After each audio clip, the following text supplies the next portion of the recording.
Nous parlerons aussi du procès de Jeanne d'Arc. Elle va être rejugée ce soir à l'Historial de Rouen. C'est maître Marc Bonan, célèbre avocat, qui va rejouer ce procès et prendre la défense à titre posthume de la Pucelle. Maître Bonan sera notre invité dans quelques minutes. Jeanne d'Arc va être rejugée ce soir dans la salle des États de l'archevêché de l'Historial de Rouen, à l'endroit même où la Pucelle avait été condamnée en 1431. C'est maître Marc Bonan, célèbre avocat mondialement connu, qui va rejouer ce procès et prendre la défense à titre posthume, bien sûr, de Jeanne d'Arc. Il a été sollicité par des étudiants de Neoma Business School et Marc Bonan nous fait le plaisir d'être sur ce plateau. Bonjour maître. Bonjour. C'est pas la première fois que vous faites des plaidoiries à titre posthume. Vous avez fait la plaidoirie pour Socrate, pour Jésus-Christ et même pour Marie-Antoinette. Qu'est-ce qui vous plaît dans cet exercice? C'est un regard rétrospectif. Les procès vus par l'historien donnent une autre mesure et donnent une autre saveur. Je trouve assez intéressant, avec notre sensibilité contemporaine, qui a ses étendues et aussi ses limites, d'essayer de raisonner comme des juges ont raisonné, et pourquoi nous trouvons aujourd'hui que leurs raisons dissonnent, pourquoi nous estimons que, au fond, au regard de l'histoire, c'est les juges qui sont déshonorés, et non pas Jeanne d'Arc, et non pas Socrate, et non pas Jésus.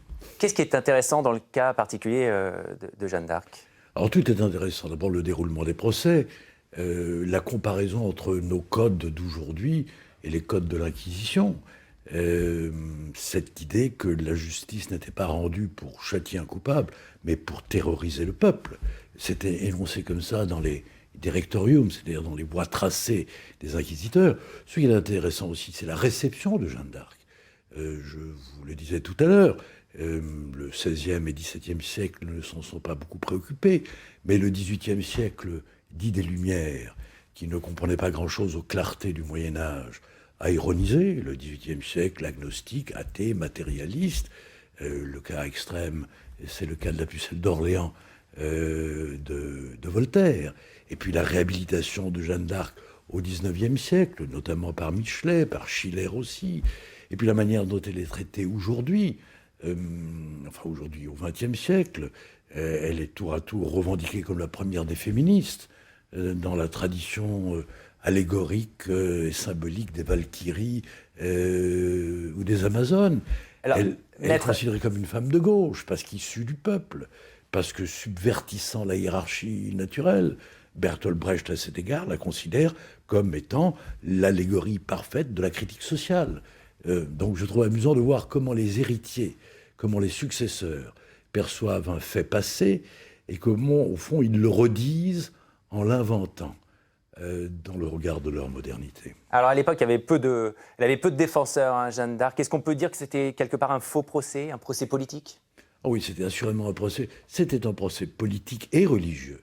Alors c'est l'Inquisition qui mène le bal ou mène l'interrogatoire et prononce le jugement.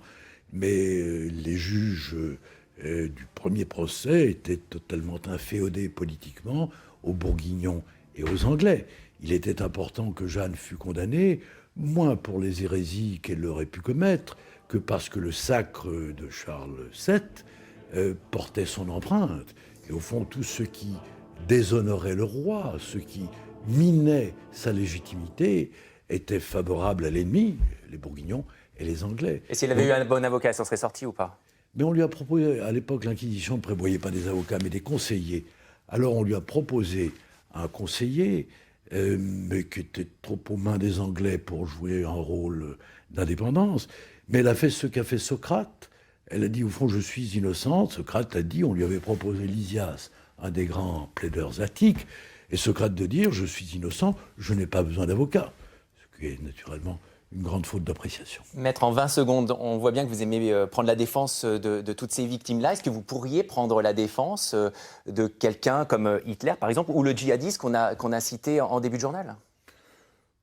Oui, mais non sans mal, parce que si j'étais un avocat pur, j'assumerais toutes les défenses, considérant que je suis nécessaire ou que l'avocat est nécessaire, là où le crime est atroce, où le pouvoir est en colère, où l'opinion est indignée, où à vrai dire il n'y a que des loups, et leur meute peut être légitime. Mais je ne suis pas un avocat parfait, j'ai des butoirs naturels. Merci Ce beaucoup. qui touche à l'enfance m'est impossible. Et probablement ce qui touche à la brutalité de la parole de Dieu m'est difficile. Merci beaucoup, maître. Je rappelle que votre plaidoirie débutera à l'Historial à 18 h et c'est gratuit, je le précise. Merci encore.